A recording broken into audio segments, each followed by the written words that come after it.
Hello, hello.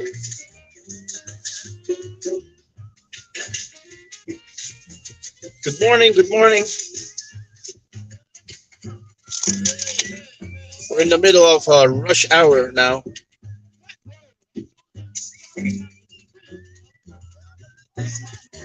I'm thinking of using my mic, but no way to monitor.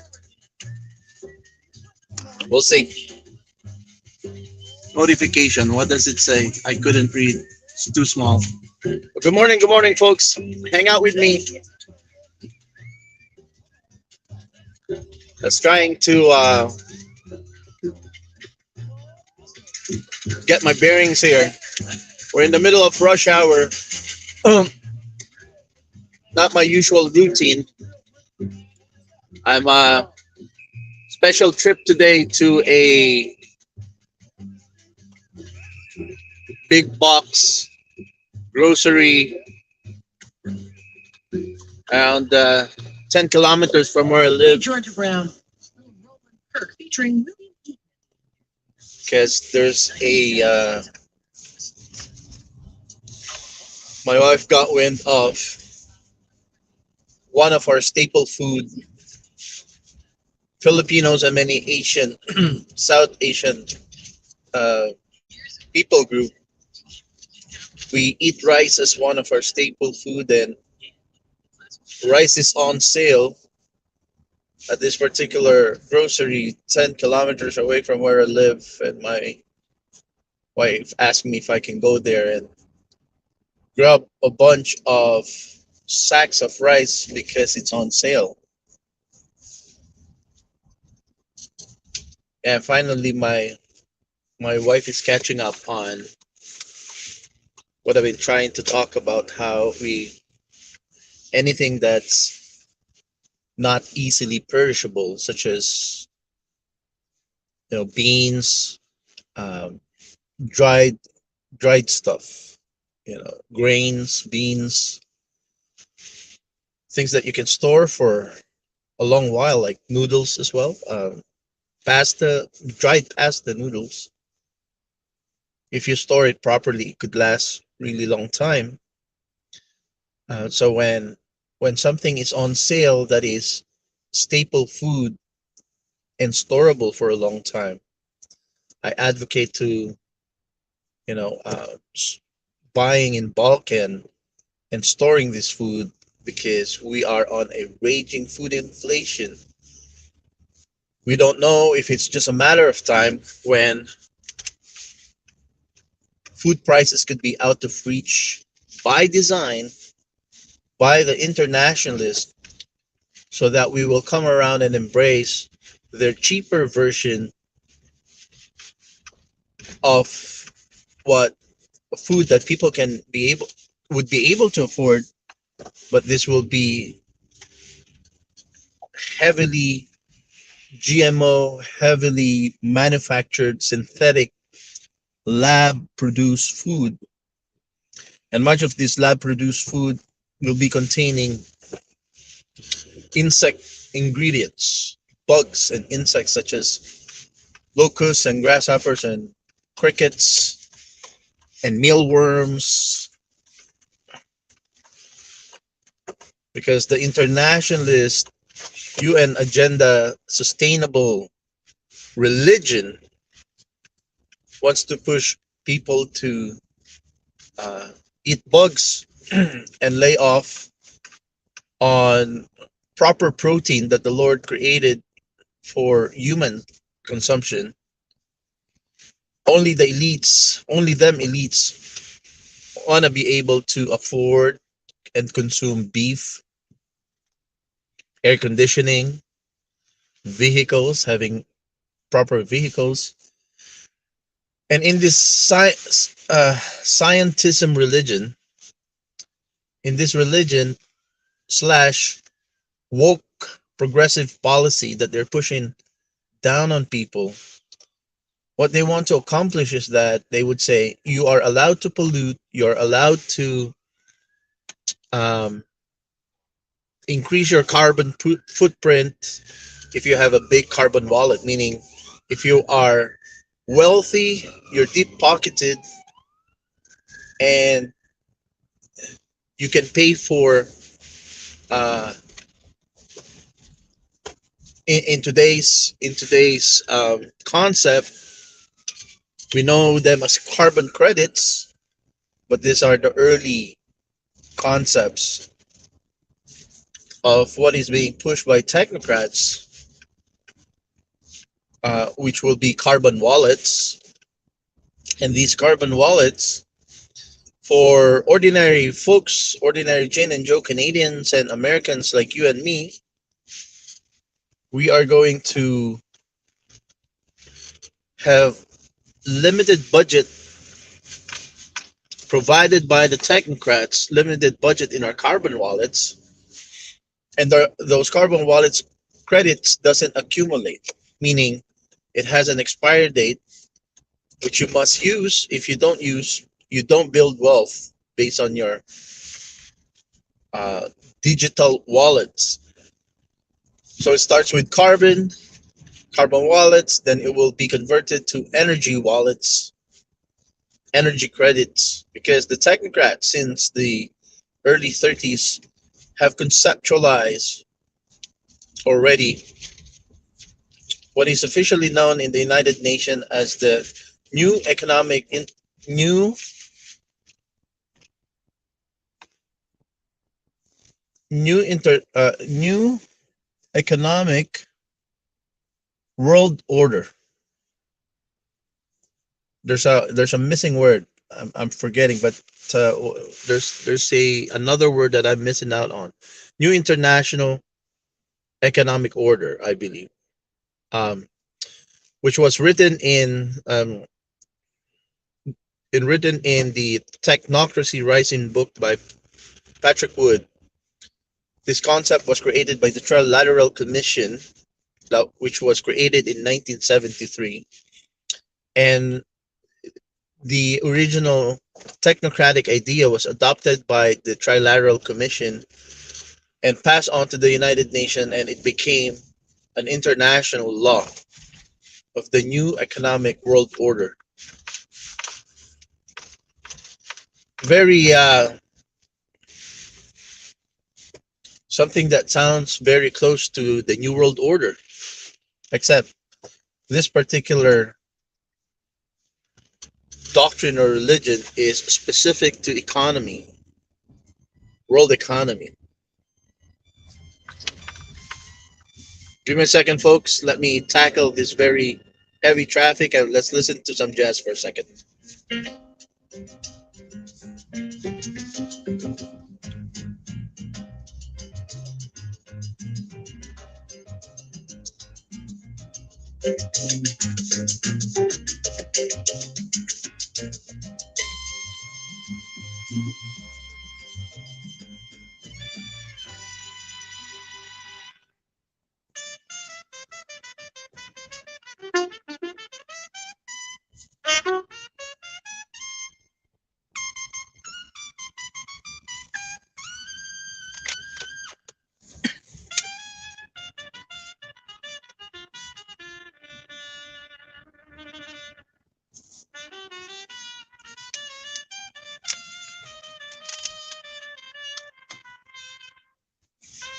We're listening to local radio Jazz FM here in Toronto. It's literally called Jazz FM 9111 911 actually 911 Jazz FM has been my favorite station for many years now, and these are the sort of things that I used to cover when I was the entertainment podcasting space. Jazz scenes in the city, new restaurant openings, festivals, new films, all the fun stuff.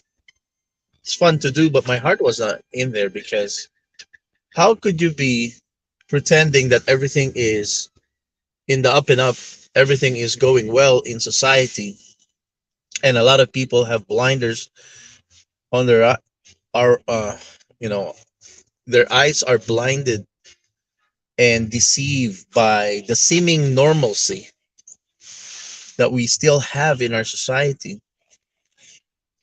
Remember when the Reich was in power, the Third Reich, the Fourth Reich, the Nazis were in power of Germany. Much of the German elite who were not affected by the atrocities of the Nazis, especially the non Jew Germans and some Jewish Germans who pretended that they're not Jew. Life goes on. Movies, plays, theaters, festivals, television.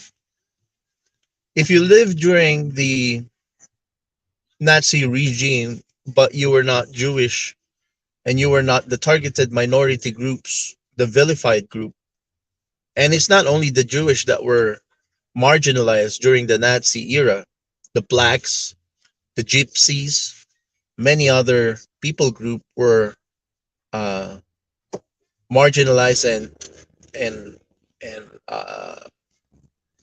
genocided. I don't know if you can use that as a verb by the Nazis. But for those who were not affected by their targeting, eventually everybody becomes a target if you're not part of the elite. But the Nazis were only in power for a short time. I think was it only like 12 years or something. And but if you were not the targeted group, just like how we have division in our society, those who comply and took the clot shots into their bloodstream, they're not the targeted group, and they are able to continue on with fabricated normalcy in life. And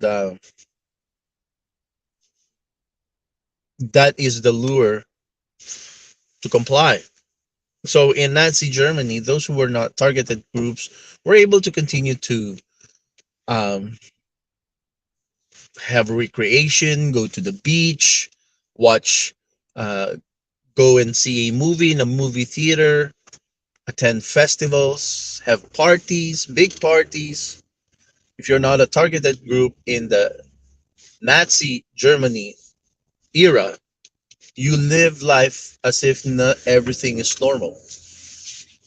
You will see in archives photos of ordinary people smiling and having beautiful outfits during the Nazi regime, oblivious to the fact that there are millions of Jewish people being annihilated in Germany. It's like nothing is affecting them, not their conscience, not their psyche. They've been sort of departmentalized so that the rest of the society can move on and have the absolute support for the Nazi regime. Some people group will be given not only normal status in life, but also make them feel like everything was actually okay during those periods. I see that I'm only like maybe 5 minutes away from my target spot here. So for those who are just tuning in, I'm doing a little bit of driving this morning, about 10 kilometers away from where I live, to specifically stand up in line before a specific uh, grocery out west here that will open at 9 o'clock. What time is it now? I got, yeah, it opens at 9 o'clock, and they have rice on sale, and usually this goes fast. So we're hoping. My wife asked me to come here, and hopefully that we can grab some of this discounted rice. The rice that we usually eat is now $30 per 10-pound bag. Is it 10 pounds or kilos? Yeah, 10 pound, 11, 10, 11, 12 pound bags. It's we used to buy it at $18 per bag. When it's on sale, you can buy it for like 15, 14, $12 per bag. But because of food inflation now, the regular price is $30 per bag. So I cannot continue to pretend like like I said, from 2020, uh, I was active in the entertainment podcasting, sort of like news magazine style podcasting, where there's a little bit of news, there's a little bit of like current events, but it's mostly the fun stuff of living in the city, living in the city, festivals, theaters, restaurant openings, things of that sort were the things I cover for my audiences. And I had two pages back in 2017, 18, and 19 when I was doing that business. I have two pages with 50,000 combined followers. One was in English and the other half was in English slash Filipino. Um, yeah, and I had a lot of followers when I cover events and concerts and things of that sort. And then when my clients got shut down, of course, I don't have business if my clients don't have business. And so I had a time there, at least half of 2020, about 6 months in 2020, to try and kind of reform my focus. I tried to create different kind of themes for my podcast, and finally, I was able to come out and be a dissident podcaster. In the beginning, because at a time of confusion during the 2020 lockdowns, you don't know, and I will be the first one to admit I was also fearful in those first few months, until things click in that all of these control was nothing to do about controlling the spread of the virus, but it was a control to see people's compliance and spread the spread of freedom to be the spread of the idea of freedom, the spread of the idea of non-compliance, thinking for yourself, critical thinking, deciding for your own body, my body, my choice idea that has been is nothing new, has been around, but the bid for world dominance, global dominance by a few um, wealthy elites and powerful have attempted their hands on taking a total totalitarian control of society. Never in the history, by the way, where a bid for totalitarianism had been attempted on a worldwide scale. The biggest probably totalitarian regime were during the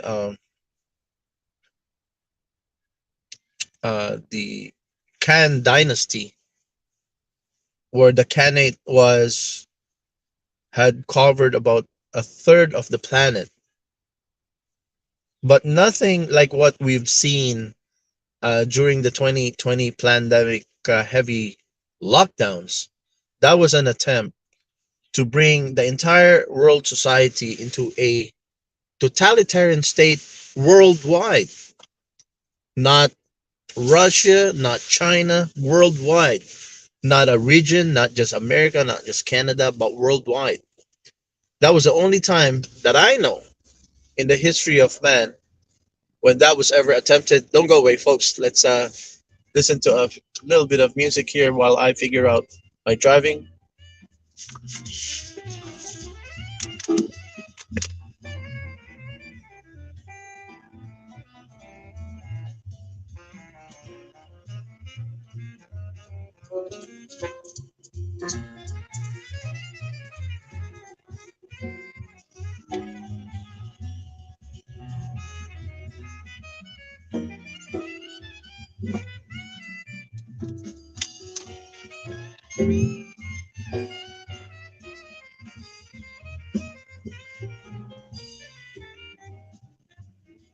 So we are in a non-conventional war. One of the out in the open doctrine by the CCP or the Chinese Communist Party or PRC um, is to have 100-year war, an unconventional war where war is waged in everything else other than the war of guns and ammos and tanks. It's an unconventional war that is waged in finance, um, entertainment sector, culture, uh, economics, such as supply chain. That's a kind of non-conventional war the Chinese have waged against the West, especially the United States. But that is not only a Chinese war, but this is a technocratic war, an unconventional technocratic war that we are in. I just arrived at my destination. If we get caught off, I'm gonna pick up on this conversation um, after I pick up this inventory of rice that I'm supposed to come here for. It's been more than a year since I last, or maybe a couple of years since I last came here. I can't remember where to park now. Anyways, okay, so I'm gonna try and go to the top floor of the parking so that we can get good internet up there. If I can find the ramp. So I can't remember how this place works. Um, I kind of lost my train of thought there. Give me a second. Let me try and retrieve my train of thought back.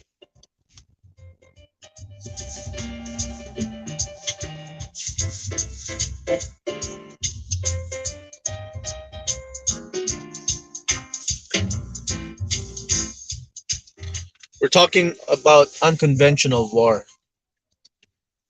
All right. So there was a book that came out. The title of the book is All Wars Are Banker Wars. I think this is the ramp. Okay, I found the ramp.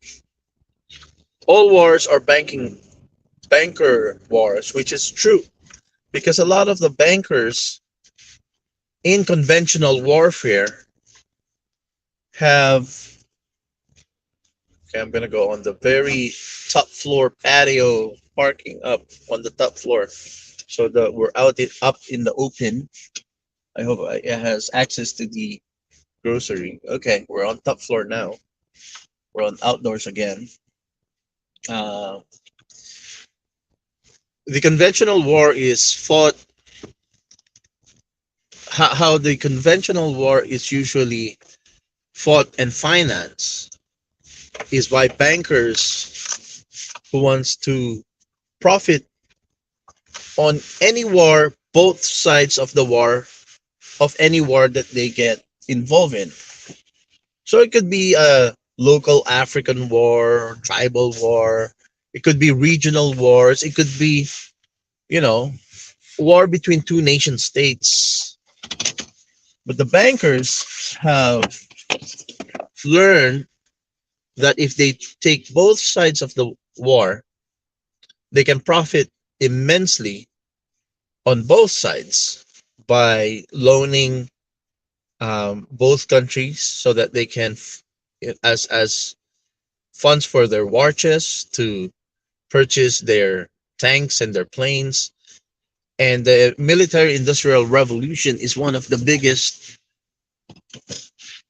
business, manufacturing all of these conventional warfare weapons.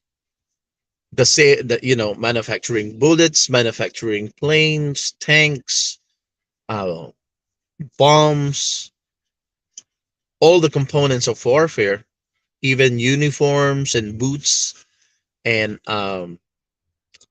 helmets and vests, anything that a private contractor can justify to sell to the government and funnel all hard earned taxpayer dollars into the pockets of a few private technocrats.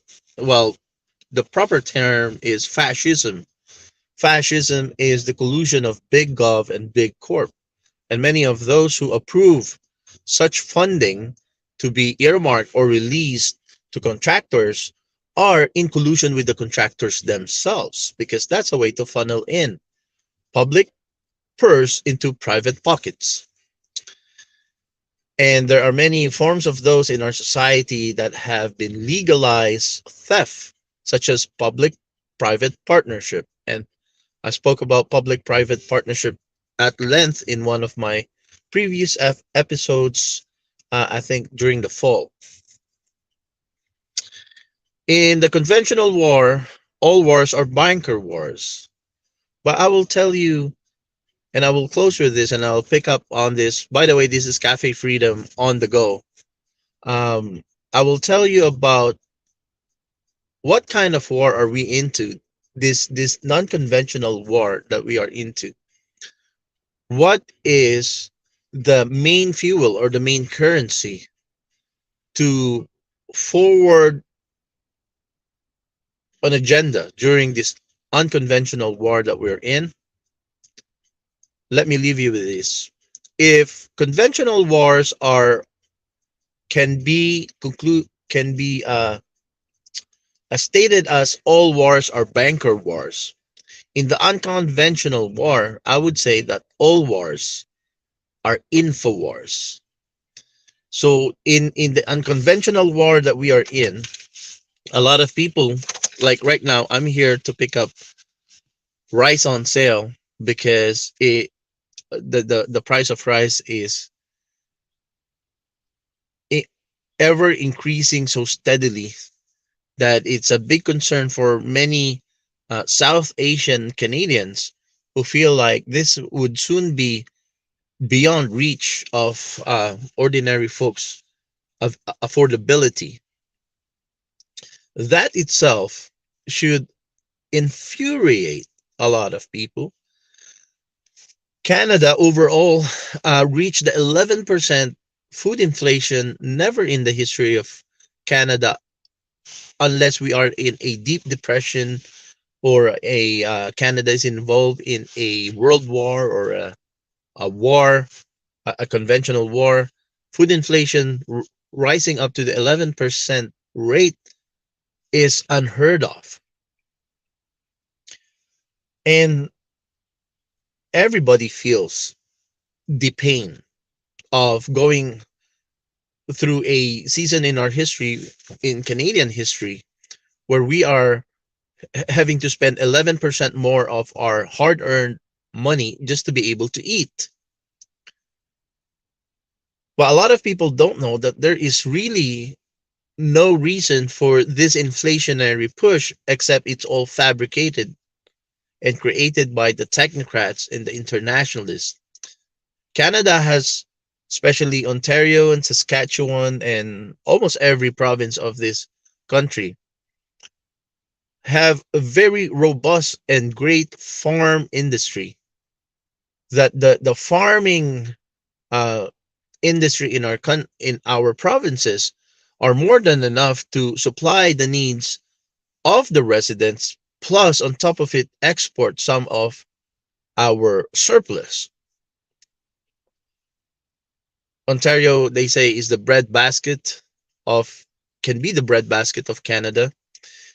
If not for all of these international treaties and all of these international assault against our um, otherwise normal way of producing food, food inflation and food security or food crisis should never be any in any way um, a thing for Canadians because we have more than enough food that we can produce locally for every member of society, and we have surplus that we can export, and other neighboring nations can benefit of the abundance of food that we can produce in this country. But that's exactly the manipulation of international trade and international economic manipulation has brought us into this place where oil and retail oil such as gas and diesel is becoming beyond affordability for many Canadians. Meanwhile, we are the second largest producer of oil in the world, and we have the third largest. So we have the second largest oil reserve in the world, but the third largest producer of oil in the world. There is no reason for any Canadian to ever worry about not being able to afford oil because we are swimming in oil for this country, but because of political, economic, Wall Street, Bay Street type of manipulation, we find ourselves in this kind of situation. But why are people not infuriated? Why are people not stepping up and actually showing their disgust? We are in that uh, time in our history that if there's any other time in Canadian history that Canadians should step up and voice out their disgust and disapproval of how their government is manipulating their lives or draining their lives down, flushing our lives down to the toilet, flushing down our economies, and um, our affordability, food affordability, and being able to buy. Most Canadian youth, it's beyond most Canadians to be able to buy our own home, right? And we that's my family's struggle too. There are thousands of reasons why every Canadian should be speaking up right now and expressing their dissent and disapproval of policies that's happening in our country. Meanwhile, we're shipping billions of dollars to Ukraine, but most Canadians cannot afford food or rent. We are on an upside down world, but the one of the reasons that people are not angry while being raped constantly by this government is because of the information war. People don't even know that they should not be suffering food inflation, fuel inflation, affordability of homes. These are not a thing. This can never be. This country is so wealthy. This country has all kinds of resources that ordinary folks, ordinary Joe Canadians, ordinary Jane and Joe Canadians should have the security of the wealth of that this country can yield. Yet 90% of Canadians right now are worried about the affordability of food in the coming years. There's enough reason to be infuriated, but people are not because they people have been brainwashed to believe that everything is normal. It's to be expected, normal, and the budget will balance itself. That is a fallacy, a gaslighting, a lie, a deception that people have believe. You know why? Because people who are awake like you and me, our voices are silent or silenced. So the war that we are in is on information war. That's why I am waging the war on uh, in such a way where I can spread information. And I talked at length yesterday how Facebook have silenced us. But don't you worry, folks. We are simulcasting even this particular live cast on multiple platforms. It doesn't appear on the dashboard, the view count, but on our other platforms, especially the Freedom Fighter Radio app, Rumble, Odyssey, and other channels, we are getting a lot of traction. But with your help, I really need you to come over to many of these and support these other non censored free speech platforms. I need your support so that we can spread the truth in the information to many more Canadians and Americans and people of the world who needs to know what's going on, because this is an information war. So I'll leave it at that for now. I'm gonna check. Looks like the place is silent and dead. I was told that this opens at 9 o'clock. I don't see a lineup, and it's okay. It's 9:10. So I'm gonna talk to you guys soon again. I'm gonna make sure that I don't run out of this rice. God bless you all.